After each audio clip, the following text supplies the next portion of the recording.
E aí, beleza? Num futuro próximo, o aquecimento global causou um aumento significativo do nível do mar. Destruiu cidades costeiras em todo o mundo e milhões de pessoas foram desalocadas e a fome foi inevitável. Bom, para combater a superpopulação, os governos e cientistas se uniram e criaram robôs chamados mechas, que consomem bem menos recursos que os humanos para sobreviverem, e com isso a humanidade prosperou. O inventor dos mechas foi o professor Rob, que discute em uma conferência que os mechas reagem a danos e dor e fazem tudo o que eles pedem, mas não têm emoções humanas. Isso o leva a desenvolver um mecha criança programado para amar seus pais, destinados a casais que desejam ter filhos, mas não podem obter uma licença para a reprodução. 20 meses após a apresentação, Henry e sua esposa Mônica visitam seu filho Martin no hospital. Martin foi diagnosticado com uma doença rara e está em animação suspensa até encontrarem uma cura, e o médico de Martin se preocupa com Mônica, que mantém a esperança de uma cura e passa o tempo lendo para seu filho. O médico então aconselha Henry que ele tem que ajudar sua esposa, e ele se inscreve para testar a mais recente invenção de Rob, um mecha criança chamado David, na esperança de ajudar Mônica a seguir em frente. Mônica inicialmente se ofende com a ideia, mas eventualmente percebe sua necessidade de cuidar de uma criança, e mesmo que ele seja um mecha robô, era muito parecido com uma criança humana, e isso impressiona o casal. Depois de finalmente convencer Mônica, decidem manter David. Eles podem optar por ativar sua impressão, tornando David leal a eles, como uma criança comum que ama seus pais. A impressão é irreversível, que significa que se o casal decidir devolver David, ele será descartado e destruído. Mais tarde então, Mônica e Henry permitem que David entre no antigo quarto de Martin, e David está ansioso para se dar bem e fazer seus pais felizes. Mônica fica nervosa ao lembrar que ele não é real e acaba fechando a porta quando ele pede para ser vestido, só que na manhã seguinte, David observa Mônica preparar o café da manhã com pura curiosidade. Ele continua a observá-la o resto do dia enquanto ela faz suas tarefas, mesmo quando Mônica tenta ignorá-lo. Quando ela fica frustrada, Mônica coloca David no armário, porém momentos depois ela se sente culpada e deixa sair, falando que estavam brincando de esconde-esconde. Isso faz com que David surpreenda Mônica até no banheiro, e durante o jantar, David observa seus pais comerem e fica tão fascinado que finge beber um copo vazio imitando Henry e Mônica. E quando um dos fios de macarrão ficam presos nos lábios de Mônica, isso faz David rir, e os seus pais consequentemente rirem junto com ele. Mais tarde à noite, quando Mônica prepara David para dormir, ela finalmente cuida dele como se fosse um filho real. No entanto, isso também faz lembrar de Martin no hospital, e ela cai no choro. Na manhã seguinte, Mônica decide iniciar o protocolo de impressão, aceitando que precisa de David para lidar com a situação do seu filho, e após concluir a ativação da impressão, o rosto do garoto suaviza, e pela primeira vez ele chama Mônica de mãe, e isso a torna mais apegada a David. Uma noite, Mônica se prepara finalmente para participar de um evento com Henry. No entanto, ele está preocupado com o afeto dela por David, lembrando que ele é apenas um robô, mas Mônica vê como um presente. Quando David se despede, os pais sentem um cheiro e percebem que ele usou um perfume caríssimo de Mônica. E David também pergunta a ela se ela morrerá um dia, e Mônica confirma que sim. Porém, com ele será diferente, e como não quer ver ele ficar sozinho, dá a ele o antigo urso robótico chamado Ted, que costumava pertencer a Marty. No outro dia, David mostra a Mônica que pode transmitir o áudio do telefone dela, transformando-se em um alto-falante. No entanto, a ligação era importante e Mônica recebe uma grande notícia. Alguns dias depois, eles voltam para casa com Martin, que acordou do seu sono suspenso e foi curado de uma doença rara. Conforme os dias passam, Martin trata David como um brinquedo, pedindo para quebrar coisas e pergunta a David como ele foi feito, mexendo em seu rosto, percebendo que fizeram um bom trabalho, e em uma tarde, Martin pede para Mônica ler Pinóquio para ele e David, esperando provocar o mecha com a história. No entanto, David fica fascinado com a ideia de um boneco se tornar um menino de verdade. Durante o almoço, Martin provoca David em uma competição de comer, e Mônica e Henry entram em pânico, sabendo que isso pode prejudicar David. Mas os meninos não ouvem os avisos e David tem um dos lados do rosto prejudicado, assustando a todos. É levado para os reparos enquanto Mônica segura sua mão. Ouve David dizer que não está machucado e faz Mônica entrar em pânico. Ver sua mãe tão preocupada com David faz Martin Martin ficar com ciúmes, então quando voltam para casa, ele engana David para cortar o cabelo de Mônica enquanto ela dorme, dizendo que isso faria ela amar muito mais, e David a princípio se recusa, mas Martin o manipula e ele concorda. David entra no quarto dos pais para cortar o cabelo dela, porém Mônica se vira e quase se machuca com as lâminas, e Henry acorda com os gritos. Sacode David exigindo saber o porquê ele fez isso, até que Mônica o faz parar. Alguns fios de cabelo caem no chão e são guardados por Ted. Em algum momento, enquanto eles estavam preparando as coisas para a festa de aniversário de Martin, Henry tenta convencer Mônica que David não vale mais o risco. Ela a defende pois gosta de David e diz que os dois estão brigando porque é coisa de criança. Durante a festa, os amigos de Martin provocam David, cutucando sua pele sintética e usando uma faca para tentar furá-lo. Isso aciona sua programação de defesa, fazendo com que ele se esconda atrás de Martin, pois ele é o único humano seguro para ele. Ele então começa a recuar, mas se afasta demais e acidentalmente derruba Martin no fundo da piscina, e os adultos rapidamente resgatam Martin da água, enquanto David só pode assistir da piscina, sendo deixado para trás. Após esse incidente, Mônica fica em dúvida sobre David, mas depois de pensar bastante, finalmente ela toma sua decisão e diz a David que eles vão viajar com Ted, e o Mecha fica super feliz porque passará o dia inteiro com sua mãe, e no dia seguinte Mônica chora enquanto dirige até a Cybertronics para que David seja destruído. No final, a culpa é tão avassaladora que ela muda de ideia e dirige até uma parte da floresta, onde David monta um piquenique sem suspeitar de nada, e Mônica diz a ele que precisa deixá-lo para sempre. Arrasado, David implora e pede desculpas por tudo que fez, e ele se pergunta se seria aceito novamente na família se tornasse um menino de verdade como Pinóquio. Mônica dá algum dinheiro a David e diz para ele não ser pego por ninguém, especialmente pela Cybertronics. David se agarra a ela e em uma cena bem triste, Mônica tem que empurrá-lo para longe, e em seguida ela se desculpa e parte, deixando David observando o carro à distância. Enquanto isso, em Rogue City, um mecha Michê chamado Joe está confortando emocionalmente uma cliente antes de passar a noite com ela, e depois Joe se dirige à cidade para encontrar sua próxima cliente em um hotel. O proprietário pede a Joe sua licença de operação, pois um grupo anti-robô conhecido como a Feira da Carne está caçando mechas sem licença, mas Joe mostra que sua licença está bem e vai para o trabalho. Ele então muda a cor do cabelo antes de entrar no quarto, e assim que se aproxima da cama, ele fica chocado ao encontrá-la molhada de sangue e sua cliente completamente morta. Nesse momento, um homem aparece, justamente o marido dela,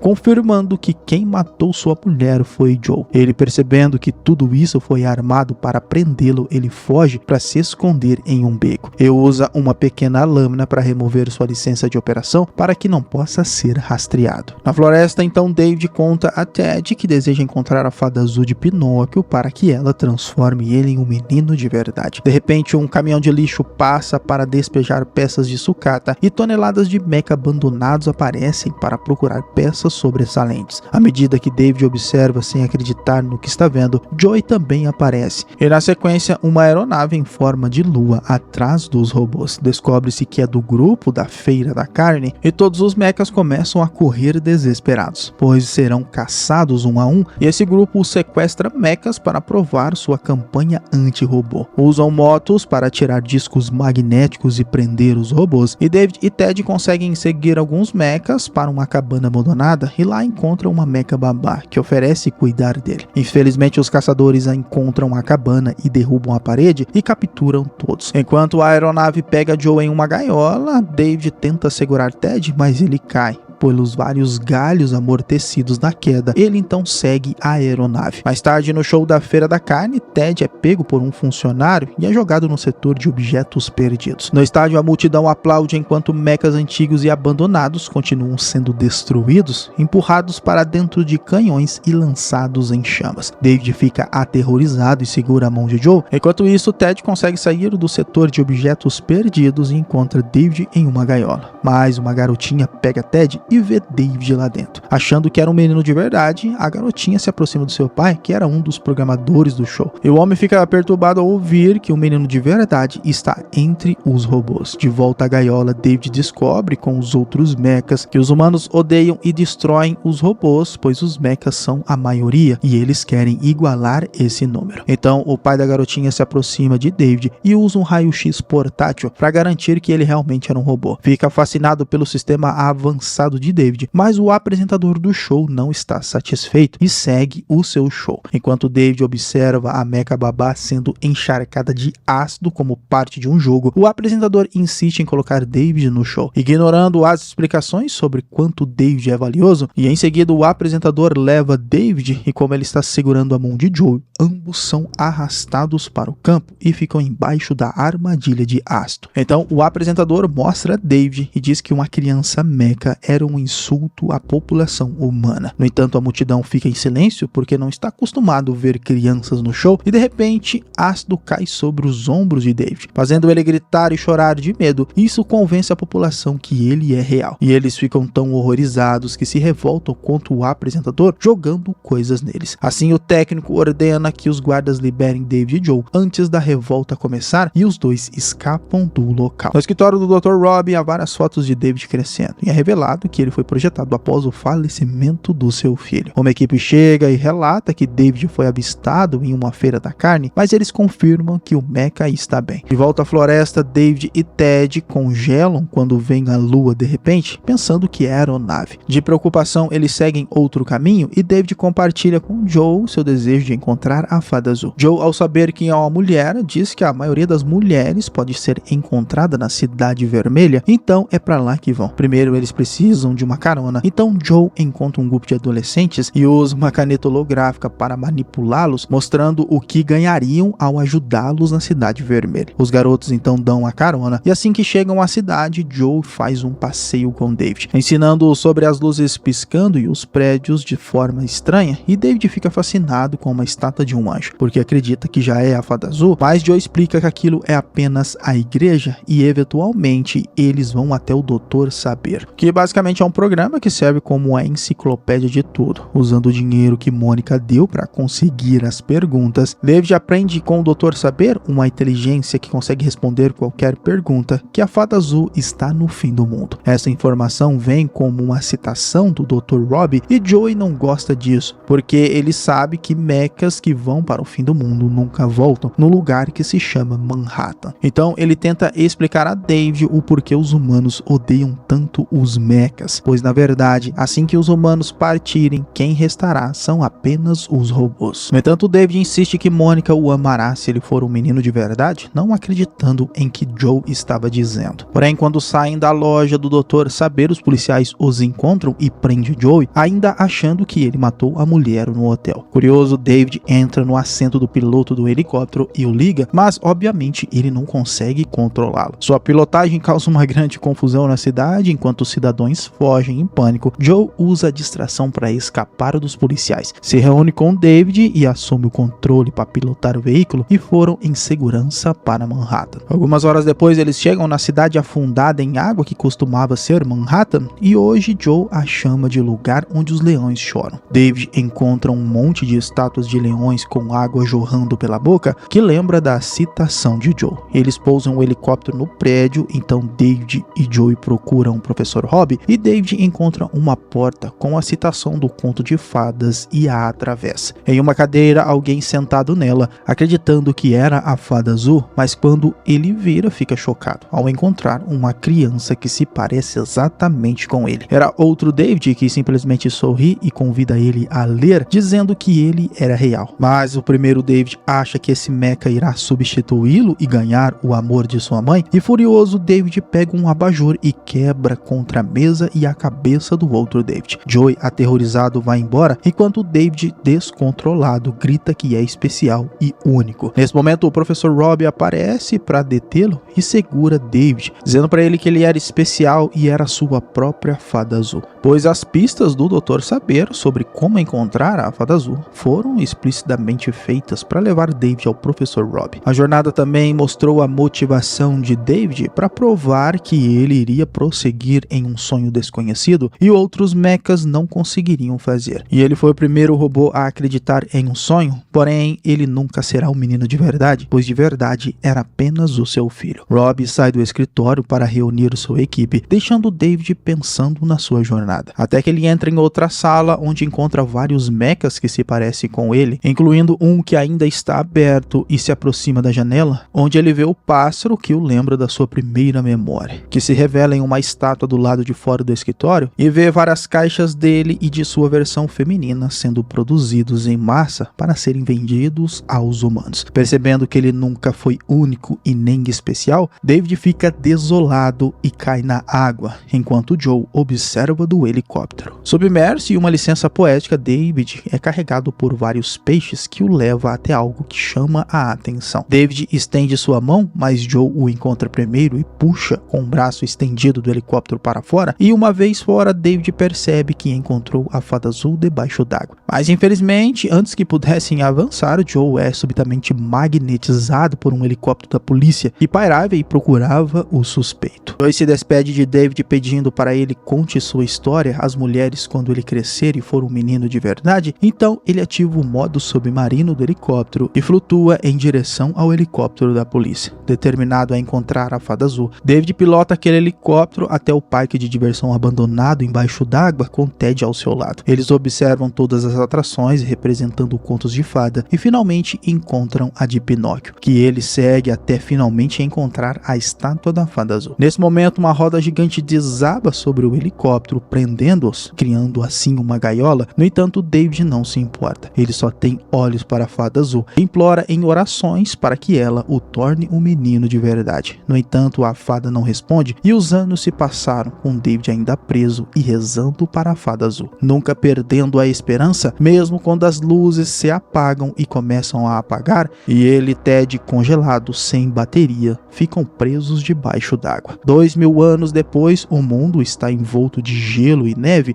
e os humanos já foram extintos há muito tempo. Um dia, uma espaçonave aparece e voa ao redor de Manhattan enquanto exploram o planeta, e lá eles movem um helicóptero de David. Encontram Ted sobre o gelo e rapidamente reativam o robô. David começa a convulsionar antes de notar a Fada Azul diante dele, e ele sai imediatamente do helicóptero e se aproxima da estátua congelada. Enquanto os robôs só observam, David toca na Fada Azul, fazendo com que ela rache e se quebre diante dele. Os robôs aproveitaram essa chance para escanear as memórias de David e entender melhor o que houve. E de repente, David se vê sentado à mesa da casa de Mônica. A casa parece exatamente como ele se lembra e David procura ansiosamente por Mônica. Mas uma voz diferente que responde, e David fica surpreso ao encontrar a Fada Azul viva na sua frente e pede a ela que o transforme em um menino de verdade. Mas ela não passa de uma projeção holográfica e diz que isso não é possível de fazer. Os robôs usam a Fada Azul para falar com David, informando que Mônica se foi há muito tempo e que a fada também não pode ressuscitar humanos, pois os seus restos já se foram. Enquanto David lamenta, Ted se aproxima dele para lembrar que o momento em que cortou o cabelo de Mônica revela que manteve aquela mesma mecha de cabelo esse tempo todo, o que significa que os robôs agora podem fazer e trazer sua mãe de volta, e David vai para o antigo quarto, onde o faz lembrar com carinho do seu antigo amigo Joe, enquanto Ted se repara. Nesse momento, eles veem uma figura na porta e pensam que é Mônica, mas na verdade é apenas um robô, que confessa estar fascinado pelos humanos, uma raça extinta há mais de 1000 anos. Ele deseja trazer a humanidade de volta usando traços orgânicos para cloná-los, mas infelizmente todas as tentativas falharam até agora, pois os clones só conseguiriam viver apenas um dia, e isso também acontecerá se ele trouxer Mônica de volta. No entanto, David ainda mantém a esperança que Mônica seja especial como ele e dure para sempre, como ele fez quando estava preso no helicóptero. Então ele parte em sua busca e ele a encontra em seu quarto e começa a chorar, enquanto afasta os cabelos do rosto dela. Nesse momento, Mônica acorda e cumprimenta David com um sorriso carinhoso, e agora, por este único dia, David e Mônica podem passar tempo juntos. David mostra alegradamente a Mônica pinturas de sua jornada, brincam de esconde-esconde e comemoram seu aniversário. Um dia maravilhoso para os dois, mas as luzes do lado de fora começam a diminuir. David aconchega Mônica Mônica na cama, preocupado que ela não acorde. Só que de repente Mônica diz que o ama e que sempre amou ele, e isso faz David sorrir com a mistura de tristeza e alegria. Em seguida, ele decide dormir ao lado dela, alcançando o que sempre sonhou em sua vida, ter o amor de sua mãe. Terminando assim IA, Inteligência Artificial, filme de ficção e drama de 2001. E eu espero você no próximo vídeo. Esse foi o Solucionando Filmes. Valeu, é nóis. Fui!